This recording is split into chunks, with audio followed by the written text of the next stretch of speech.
సినీ కళామ తల్లి శిల్పులు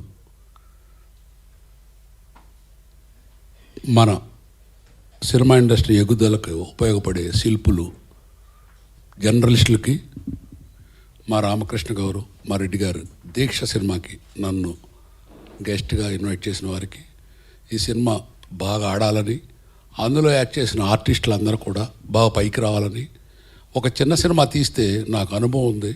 ఓ లైలా అనే సినిమా తీస్తే ఎంతోమంది గొప్ప గొప్ప డైరెక్టర్లు అందులోంచి కో డైరెక్టర్లు ఆర్టిస్టులు పైకి వచ్చారు. ఒక్క చిన్న సినిమా వల్ల నిర్మాతకి ఎట్లా ఉన్నా అందులో ఎవరో ఒకళ్ళో ఇద్దరో ముగ్గురో చాలా టాప్ స్టేజ్కి వెళ్తారు. ఆ చిన్న సినిమా పవర్ అటువంటిది. సినిమా ఇండస్ట్రీకి చిన్న సినిమాలు చాలా ఉపయోగం. వాటిని మనం అందరం ప్రోత్సహిద్దాం. అది ఈ సినిమాకి సంబంధించి. నెక్స్ట్ మన ప్యానల్ నేను కళ్యాణ్ గారు ప్రసన్న గారు కలిపి ఒక మంచి ఉద్దేశంతో సినిమా ఇండస్ట్రీకి మంచి జరగాలని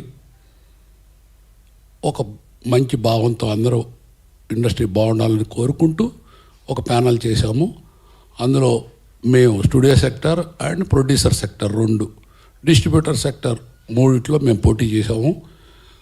మా మీద నమ్మకంతో సినిమా ఇండస్ట్రీకి యజమాని తండ్రితో సమానమైన నిర్మాతలు అందరూ కలిసి కూడా మన ప్యానల్ చిన్న నిర్మాత ప్యానల్ 12 మందిలో 7 మందిని గెలిపించారు.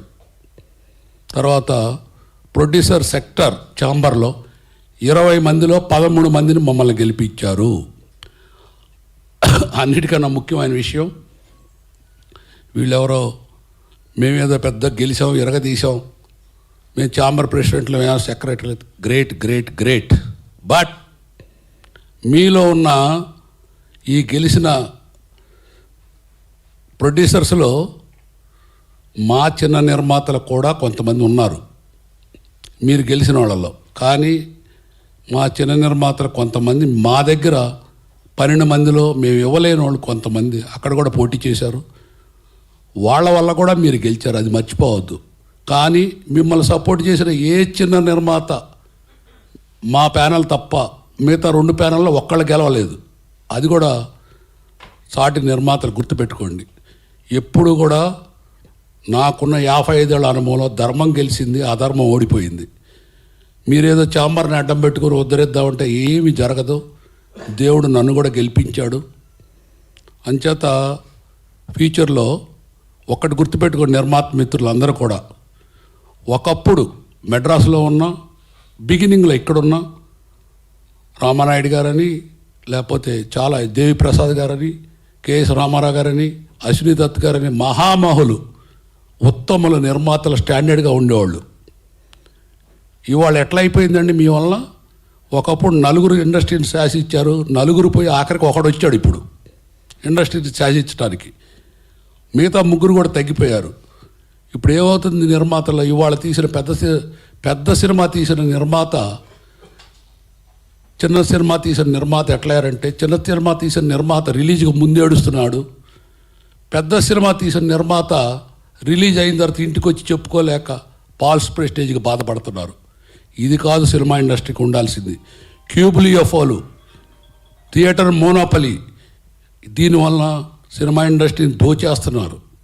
రెండోది, ఇంకొకటి బతకడానికి లేదు, మేమే బతకాలి. కేఎస్ రామారావు గారు ఏమైనా తక్కువ ప్రొడ్యూసరా? దిల్ రాజు గారు ఏమైనా తక్కువ ప్రొడ్యూసరా? ఎంఎస్ రాజు గారు ఏమైనా తక్కువ ప్రొడ్యూసరా? చెప్పండి. మహామహులు కూడా ఇవాళ కొంతమంది సినిమా తీయలేని పొజిషన్లో ఉంటున్నారు. దానికి కారణం ఏమైంది?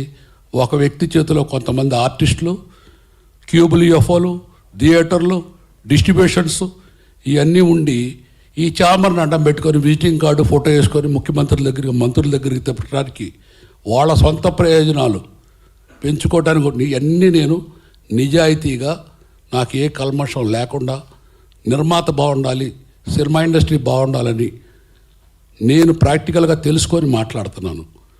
ఇండస్ట్రీ పెద్దలందరూ కూడా ఇవాళకి అయిపోయింది ఎవరు అనుకుంటున్నారో మీ ఆధ్వర్యంలో ఛాంబర్లో ఒక మీటింగ్ అరేంజ్ చేసుకొని నిర్మాతలు ఎందుకు దెబ్బతింటున్నారు, వాళ్ళు ఎందుకు అన్యాయం అయిపోతున్నారు, రిలీజ్ అయ్యే సినిమాకు కూడా ముందు రోజు కూడా ఒక గొప్ప సినిమాలు కూడా ఎందుకు ఆగిపోతున్నాయి, దీనికి కారణం ఏంది, ఈ డబ్బంతా ఎక్కడికి పోతుంది, సినిమా ఇండస్ట్రీలో ఫైనాన్సర్ లేకుండా పోతున్నారు. కారణం ఏంది? సినిమా ఇండస్ట్రీలో డబ్బులు పెట్టి తిరిగి రావని. ఒకప్పుడు ఫైనాన్సర్ సినిమా ఇండస్ట్రీకి బ్యాక్గ్రౌండ్ లాగా ఉండేవాడు, బ్యాక్ బోన్ లాగా. వాళ్ళందరూ తగ్గిపోయారు. అంచేత మంచి ప్రొడ్యూసర్స్ తయారవ్వాలంటే హెల్దీ సొసైటీ కావాలి. హీరోలు కూడా గాల్లో నడిచే ప్రొడ్యూసర్స్కి డేట్లు ఇస్తున్నారు. 10 కోట్లు చేసే హీరో 50 కోట్లు ఇచ్చి ఉడికిస్తున్నారు. ఆ ప్రొడ్యూసర్ ఎవరైనా మనకు అనవసరం.